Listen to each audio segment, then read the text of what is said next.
Well, well, well. It's Friday, baby, and I believe I see a FAFO on the horizon. Oh, yes, honey.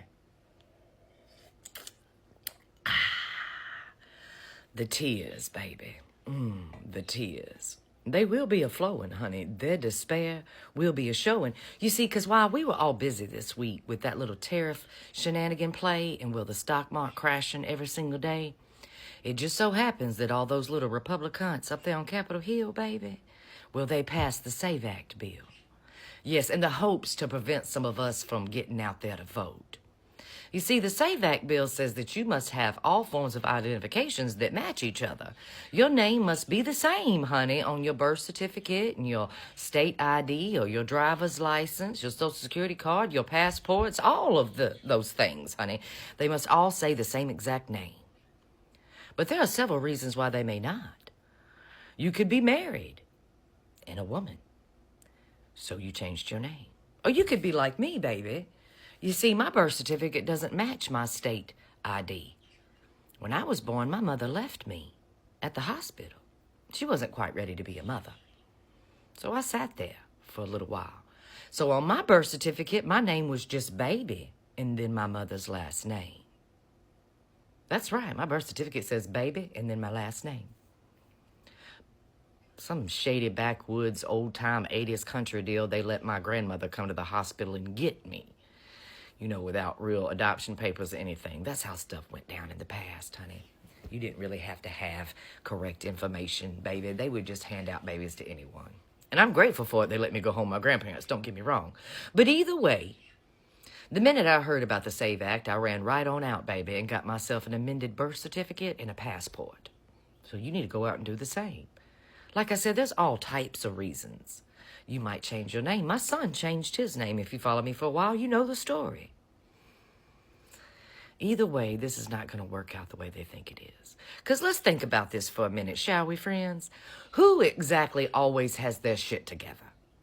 Do you think it's a Republican? No, honey, they're too busy trying to pull anti-trans stunts and things of that nature. They're real wrapped up in social issues, even though they point the finger and say it's all us with them Democrats and them liberals and their social issues. But who's always whining and complaining about a trans person or a queer person or a brown person or a black person or somebody who doesn't speak their damn language, honey? That's right. The Republicans. They're always trying to pick a fight over what? A social issue. So while they're all wrapped up in that, you can bet your ass they will not be showing up at the polls with the correct information. Do you think Tammy and Marjorie in the trailer park have went and got their updated information? No, baby. Like a rabid dog, hate will always bite you in the ass. We are going to show up in force, honey, with every form of identification on the planet that we will need to vote, you know, because a Democrat knows 1 and 1 is 2, and the first comes before the third, and well, we weren't pushed on through with that No Child Left Behind. Yes, honey, most of us, well, we enriched our minds and passed each class. We were not pushed on through. So yeah, I can't wait to drink these FAFO fucking tears. How about you? It is already against the law for non-citizens to vote in elections in the United States, particularly for federal elections. But today, legislation passed in the U.S. House of Representatives that aims to curb non-citizens from voting in federal elections passed. It's called the SAVE Act, and it sounds pretty reasonable on its face, but there are those who say married women could create an unnecessary hurdle for married women, making it harder for American citizens to vote, American citizens who changed their name. Take a listen. I know for a fact that I did not serve this country for women to not be able to have the right to vote. Let's not forget that a lot of women that are married do not have a name that matches their birth certificate anymore. If you're a woman in this country and you have a married name, you need to order your passport. You need to order it today. You need to order it right now. CNN senior reporter Marshall Cohen's here now. So, Marshall, there's clear anger out there. What does the act actually do, and what is the issue for, let's say, a married woman who doesn't have a passport proving that she's a citizen?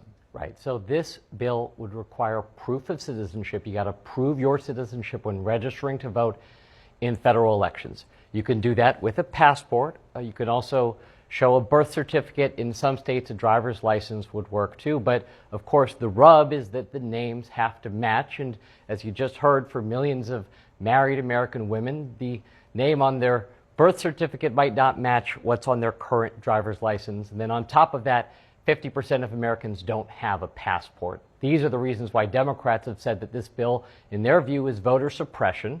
And to that point, in some ways, this is a solution in search of a problem when you look at the data. The most comprehensive studies out there have looked at 23 million ballots, a study with 23 million ballots, and 0.0001% were from undocumented immigrants or non-citizens. So how are Republicans defending this? Well, the guy who wrote the bill, Chip Roy, Republican from Texas, has said all of this hubbub about possibly disenfranchising women, he says it's, quote, absurd armchair speculation. I should point out that many Republican women voted for this bill today on the House floor. They pointed out that there are provisions in the legislation that tell the states that they need to come up with a plan for people to rectify discrepancies in the documents. And also, Jake, Republicans have defended this bill by saying that it's popular. I looked at some of the recent polls, Gallup and AP. When they asked people broadly, do you think that Americans should prove their citizenship before voting? It's about 70 to 80% that say yes. But of course, you know, we'll see. It's not law yet. Next stop is the Senate, where Democrats could filibuster it. It seems to be getting harder and harder to ignore the fact that Project 2025 is not a real thing. The Republicans, even if they don't fully approve of it, are following every step of its playbook. Like stated prior, when you first look at it, it seems to make sense. I don't think anyone wants people who should not be voting to vote. However, if you know that there are loopholes that will suppress the very people you know are eligible to vote, that should have been fixed prior to the passing of this bill. I personally don't think that is too much to ask. If anyone thinks different, please let me know in the comments. Now remember, this is only passed in the House. This can be stopped at the Senate, and we will get into how to help stop it or get it amended a little later in the video. So be sure to watch to the end. Rather than addressing the issues that matter, they are prioritizing a bill that disenfranchises millions of American women. Roughly 69 million women, about 25% of eligible voters in our country, have IDs that do not match their birth certificates, usually because they changed their name once they got married. Under this bill, if they don't have a passport, and half of Americans don't, they wouldn't be able to register to vote. Tens of millions of women, the backbone of our families and our communities, stripped of their right to vote simply because they got married. Imagine a woman who has voted in every election since she turned 18, who pays her taxes, who contributes to her community. One day she learns that because her name changed when she got married, she is suddenly unable to register to vote in her state. No amount of documentation, no social security card, no marriage license, no previous voter registration will satisfy the requirements of this bill unless she possesses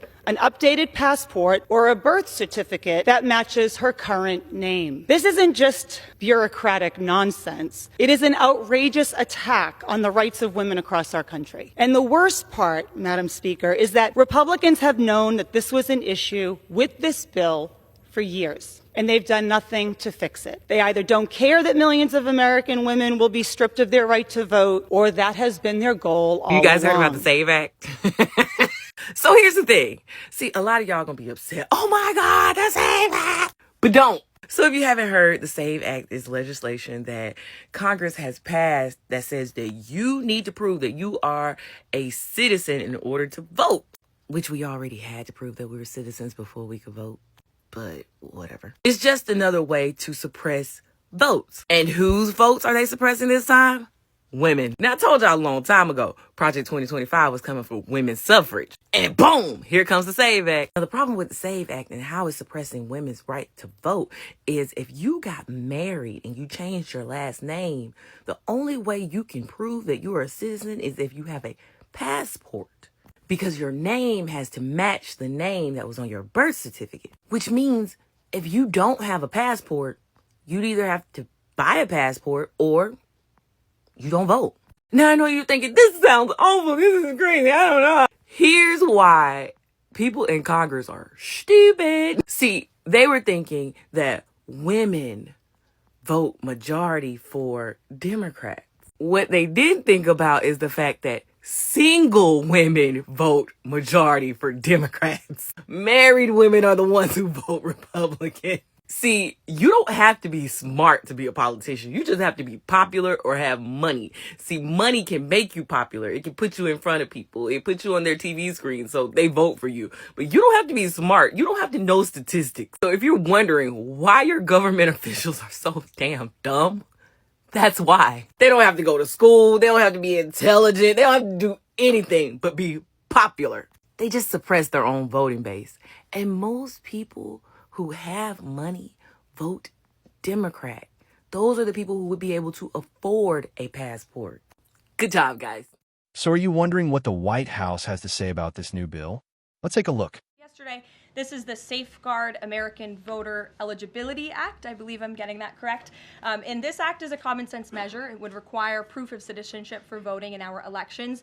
The Democrats have been fear-mongering about this bill, have been saying that married women, if their name has changed, they didn't change it on their identification, would not be able to vote. That is complete fallacy. There are outlined in the bill about how to avoid that.